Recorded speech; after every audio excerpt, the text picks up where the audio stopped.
Hello everyone, आप सुन रहे हैं गरुड़ पुराण। दूसरा अध्याय, यम मार्ग की यातनाओं का वर्णन। वैतरणी नदी का स्वरूप। यम मार्ग के 16 पुरों में कर्मशः गमन तथा वहाँ पुत्र आदि द्वारा दिए गए पिंडदान को ग्रहण करना। गरुड़ जी ने कहा, हे केशव, यमलोक का मार्ग किस प्रकार दुखदायी होता है, पापी लोग वहाँ किस प्रकार जाते हैं, वह मुझे बताइए। श्री भगवान बोले, हे गरुड़, महान दुख प्रदान करने वाले यम मार्ग के विषय में मैं तुमसे कहता हूँ। मेरा भक्त होने पर भी तुम उसे सुनकर कांप उठोगे। यम मार्ग में वृक्ष की छाया नहीं है जहाँ प्राणी विश्राम कर सके। उस यम मार्ग में अन्न आदि भी नहीं है जिससे कि वह अपने प्राणों की रक्षा कर सके। हे खग, वहाँ कहीं भी जल नहीं है जिसे अत्यंत तृषा आतुर वह जीव पी सके। वहाँ प्रलय काल की भांति 12 सूर्य तपते रहते हैं। उस मार्ग में जाता हुआ पापी कभी बर्फीली हवा से पीड़ित होता है तथा कभी कांटे चुभते हैं और कभी महाविषधर सर्पों द्वारा डसा जाता है। वह पापी कई सिन्नों, व्याघ्रों और भयंकर कुत्तों द्वारा खाया जाता है। कहीं बिच्छुओं द्वारा डसा जाता है और कहीं उसे आग से जलाया जाता है। तब कहीं अति भयंकर महान अति पत्र वन नामक नरक में वह पहुंचता है, जो 2000 योजन विस्तार वाला कहा गया है। वह वन को उल्लुओं, बटों, पक्षी विशेषों, गिद्धों, सर्गों तथा डांसों से व्याप्त है। उसमें चारों ओर दावाग्नि व्याप्त है। 80 पत्र के पत्तों से वह जीव उस वन में छिन्न भिन्न हो जाता है। कहीं अंधे कुएं में गिरता है, कहीं विकट पर्वत पे गिरता है, कहीं छुरे की धार पर चलता है तो कहीं कीलों के ऊपर चलता है, कहीं घने अंधकार में गिरता है, कहीं उग्र भय उत्पन्न करने वाले जल में गिरता है, कहीं जोकों से भरे हुए कीचड़ में गिरता है तो कहीं जलते हुए कीचड़ में गिरता है, कहीं तपी हुई बालुका से व्याप्त और कहीं धधकते हुए ताम्रमय मार्ग, कई अंगार की राशि और कहीं अत्यधिक द्वेष से भरे हुए मार्ग पर उसे चलना पड़ता है। कई अंगार की वृष्टि होती है, कई बिजली गिरने के साथ शिलावृष्टि होती है, कई रक्त की, कहीं शस्त्र की और कहीं गर्म जल की वर्षा होती है, कई खारे कीचड़ की वर्षा होती है। मार्ग में कई गहरी खाई है, कई पर्वत शिखरों की चढ़ाई है, कहीं कंदराओं में प्रवेश करना पड़ता है। वहाँ मार्ग में कहीं घना अंधकार है तो कहीं दुख से चढ़ी जाने योग्य शिलाएं है, कहीं मवाद, रक्त तथा विष्ठा से भरे हुए तालाब है। यह मार्ग के बीचों बीच अत्यंत उग्र और घोर वैतरणी नदी बहती है। वह देखने में दुखदायिनी हो तो क्या आश्चर्य, उसकी वार्ता ही वह उत्पन्न करने वाली है। वह 100 योजन चौड़ी है। उसमें पुए, पीव, मवाद और शोणित बहते रहते हैं। हड्डियों के समूह से तट बने हैं, अर्थात उसके तट पर हड्डियों का ढेर लगा रहता है। मांस और रक्त के कीचड़ वाली वह नदी दुख से पार की जाने वाली है। अतः गहरी और पापियों के द्वारा दुख पूर्वक पार की जाने वाली वह नदी केश रूपी सेवा से बरी होने के कारण दुर्गम है। वह विशालकाय ग्राह्यों, घड़ियालों से व्याप्त है, सैकड़ों प्रकार के घोर पक्षियों से आवृत है। गरुड़, आए हुए सभी पापी को देखकर वह नदी ज्वाला और धूम से भरकर कड़ाहा में रखे घृत की भांति खोलने लगती है। वह नदी सुई के समान मुख वाले भयानक कीड़ों से चारों ओर व्याप्त है। वज्र के समान चोंच वाले बड़े बड़े गिद्ध एवं कौओं से घिरी हुई है। वह नदी शिशुमार, मगर, जोक, मछली, कछुए तथा अन्य मांसभक्षी जलचर जीवों से भरी पड़ी है।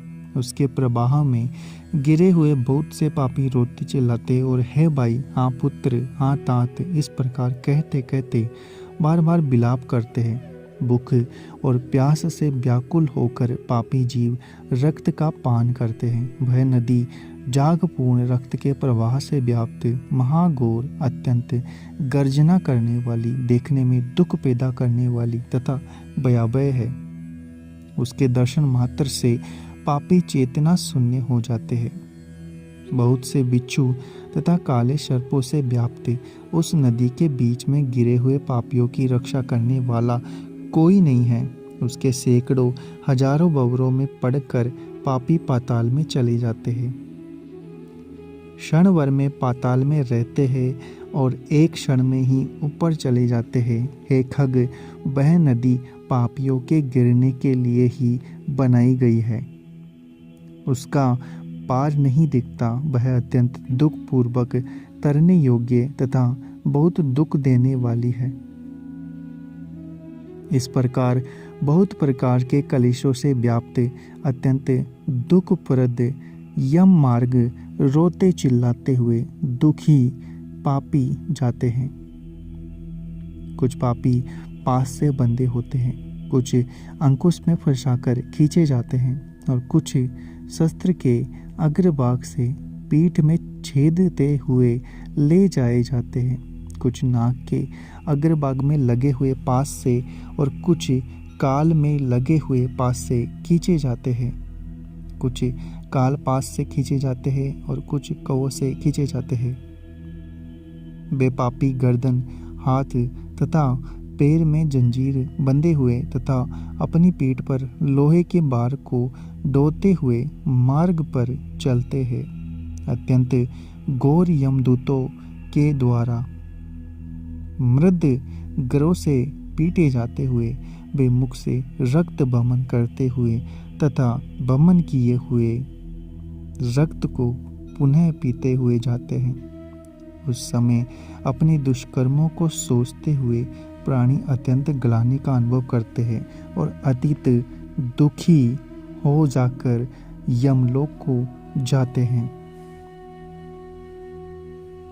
इस प्रकार यम मार्ग में जाता हुआ वह मंद बुद्धि प्राणी हाँ पुत्र, हाँ पौत्र, इस प्रकार पुत्र और पौत्रों को पुकारते हुए हाय हाय इस प्रकार विलाप करते हुए पश्चाताप की ज्वाला में जलता रहता है। वह विचार करता है कि महान पुण्य के संबंध से मनुष्य जन्म प्राप्त होता है। उसे प्राप्त कर भी मैंने धर्म के आचरण नहीं किया। ये मैंने क्या किया? मैंने दान नहीं दिया, अग्नि में हवन नहीं किया, तपस्या नहीं की, देवताओं की पूजा नहीं की, विधि विधान से तीर्थ सेवा नहीं की। अतः हे जीव, जो तुमने किया है उसी का फल भोगो। हे देही, तुमने ब्राह्मणों की पूजा ही नहीं की, देव नदी गंगा का सहारा लिया नहीं, सत्पुरुषों की सेवा की नहीं, कभी भी दूसरे का उपकार किया नहीं। इसलिए हे जीव, जो तुमने किया है अब उसी का फल भोगो। मनुष्यों और पशु पक्षियों के लिए जलहीन प्रदेश में जलाशय का निर्माण किया नहीं, गौ और ब्राह्मणों की आजीविका के लिए थोड़ा भी प्रयास किया नहीं। इसलिए हे देई, तुमने जो किया है उसी से अपना निर्वाह करो। तुमने नित्य दान किया नहीं, गौओं के दैनिक भरण पोषण को व्यवस्था की नहीं, वेदों और शास्त्रों के वचनों को प्रमाण माना नहीं, पुराणों को सुना नहीं, विद्वानों की पूजा नहीं की। इसलिए हे देही, जो तुमने किया उसने दुष्कर्मों के फल को अब भोगो। नारी जीव भी पश्चाताप करते हुए कहता है, मैंने पति की हितकर आज्ञा का पालन किया नहीं, पातिव्रत्य धर्म का कभी पालन नहीं किया, गुरुजनों को गौरवोचित सम्मान कभी दिया नहीं। इसलिए हे देहीन, जो तुमने किया उसी का अब फल भोगो। धर्म की बुद्धि से एकमात्र पति की सेवा की नहीं और पति की मृत्यु हो जाने पर वहीं प्रवेश करके उसका अनुगमन किया नहीं, वेदव्य प्राप्त करके त्यागमय जीवन व्यतीत किया नहीं। इसलिए हे देहीन, जैसा किया उसका फल अब भोगो। मास पर्यंत किए जाने वाले उपवासों से तथा चंद्रायण व्रतों आदि सुविस्तृण नियमों के पालन से शरीर को सुखाया नहीं। पूर्व जन्म में किए हुए दुष्कर्मों से बहुत प्रकार के दुखों को प्राप्त करने के लिए नारी शरीर प्राप्त किया। इस प्रकार बहुत प्रकार से विलाप करके पूर्व देह का स्मरण करते हुए मेरा मानव जन्म शरीर कहाँ चला गया, इस प्रकार चिल्लाता हुआ वह यम मार्ग में चलता है। हे ताक्षर्य, इस प्रकार सत्य है 17 दिन तक अकेले वायु वेग से चलते हुए 18वें दिन वह प्रेत सौम्यपुर में जाता है। उस रमणीय श्रेष्ठ सौम्यपुर में प्रेतों का महान गण रहता है। वह पुष्ण वृद्धा नदी और अत्यंत प्रिय दिखने वाला बट वृक्ष है। उस पुर में यमदूतों के द्वारा उसे विश्राम कराया जाता है। वह दुखी होकर वह स्त्री पुत्रों द्वारा प्राप्त सुखों का स्मरण करता है। वह अपने धन वृत्य और पुत्र आदि के विषय में जब सोचने लगता है तो बाहर रहने वाले यम के किंकर उससे इस प्रकार कहते हैं कि धन कहाँ है, पुत्र कहाँ है, पत्नी कहाँ है, मित्र कहाँ है, बंधु बांधव कहाँ है मूढ़ जीव अपने कामों पर जीत फल को ही भोगता है। इसलिए सुदीर्घ काल तक इस यम मार्ग पर चलो। हे परलोक के राही, तो यह जानता है कि राहगीरों का बल और संबल पाते ही होता है, जिसके लिए तूने प्रयास तो किया ही नहीं। तू यह भी जानता था कि तुम्हें निश्चित ही उस मार्ग पर चलना है और उस रास्ते पर कोई भी लेन देन हो ही नहीं सकता। यह मार्ग तो बालकों को भी विदित रहता है। हे मनुष्य, क्या तुमने इसे सुना नहीं था? क्या तुमने ब्राह्मणों के मुख से प्राण के वचन सुने नहीं थे? इस प्रकार कहकर सद्गुरुओं को से पीटा जाता हुआ वह जीव गिरते पड़ते दौड़ते हुए बलपूर्वक पासों से खींचता है। यह स्नेह अथवा कृपा के कारण पुत्र पुत्रों आदि द्वारा दिए हुए मासिक पिंड को खाता है। उसके बाद वह जीव सोरीपुर को प्रस्थान करता है। उस सोरीपुर में काल के रूप को धारण करने वाला जंगम नामक राजा रहता है। उसे देखकर वह जीव व्यवित होकर विश्राम करना चाहता है। उस पुर में गया हुआ वह जीव अपने स्वजनों द्वारा दिए गए त्रैपाक्षिक अन्न जल को खाकर उस पुर को पार करता है। उसके बाद शीघ्रता पूर्वक वह प्रेत नगेंद्र भवन की ओर जाता है। वहाँ भयंकर वनों को देखकर दुखी होकर रोता है। दया रहित दूतों के द्वारा खींचे जाने पर वह बार बार रोता है। 2 मास के अंत में वह दुखी होकर वहां जाता है। बांधवों द्वारा दिए गए पिंड जल वस्त्र उपभोग करके यम किरकिरों के द्वारा पास से बार बार खींचकर पुनः आगे ले जाया जाता है। 3 मास में वह गंधर्व नगर को प्राप्त होता है और वहां त्रैमासिक पिंड खाकर आगे चलता है। 4 मास में वह सेलागमापुर में पहुंचता है और वहां प्रेत के ऊपर बहुत अधिक पत्थरों की वर्षा होती है। वह 4 मासिक पिंड को खाकर वह कुछ सुखी होता है। उसके बाद 5वें महीने में वह प्रेत क्रौंचपुर में पहुंचता है।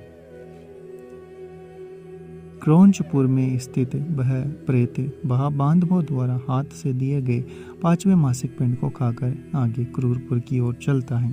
5.5 मास के बाद बांधवों द्वारा प्रदत्त उन शाण मासिक पिंड और गट दान से तृप्त होकर वह वहाँ आधे मुहूर्त तक विश्राम करके यमदूतों के द्वारा डराए जाने पर दुख से कांपता हुआ उस पुर को छोड़कर चित्रभवन नामक पुर को जाता है, जहाँ यम का छोटा भाई विचित्र नाम वाला राजा राज्य करता है। उस विशाल शरीर वाले राजा को देखकर जब वह जीव डर से भागता है, तब सामने आकर केवर्त दीवर उससे यह कहते हैं, हम इस महावैतरणी नदी को पार करने वाले के लिए नाव लेकर आए हैं। यदि तुम्हारा इस प्रकार का पुण्य हो तो इसमें बैठ सकते हो। तत्वदर्शी मुनियों ने दान ही को वितरण कहा है। यह वैतरणी नदी वितरण के द्वारा ही पार की जाती है, इसलिए इसको वैतरणी कहा जाता है। यदि तुमने वैतरणी गो का दान किया था तो नौका तुम्हारे पास आएगी, अन्यथा नहीं।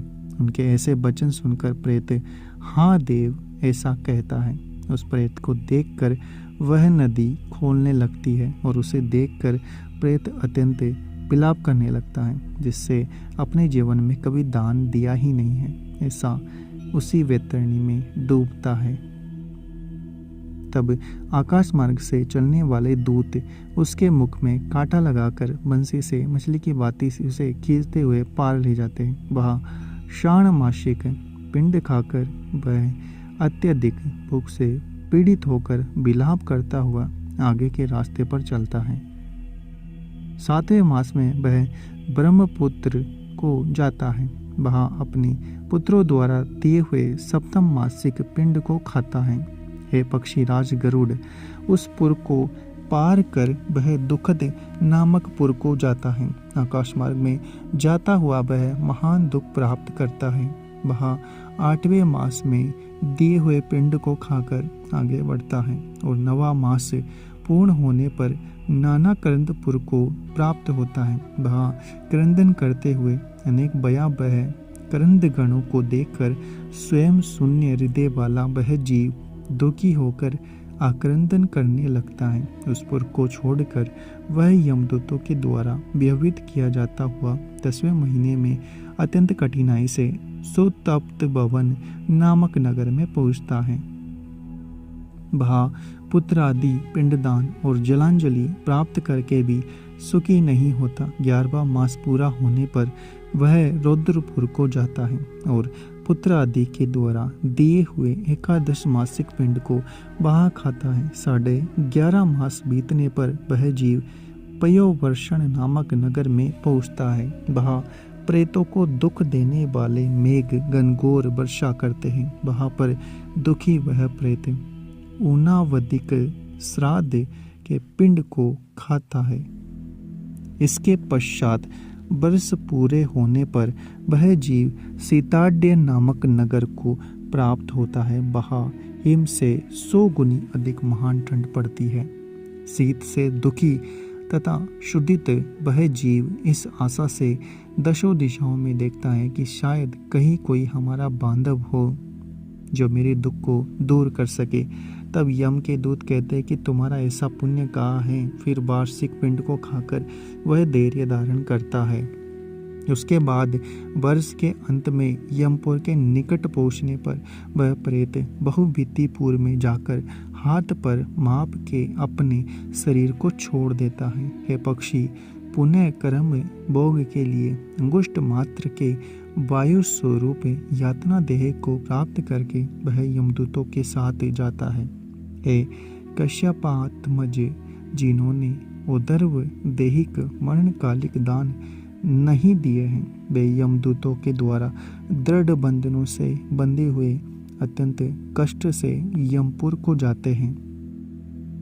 हे आकाशगामी, धर्मराजपुर में 4 द्वार हैं, जिनमें से दक्षिण द्वार के मार्ग का तुमसे वर्णन कर दिया।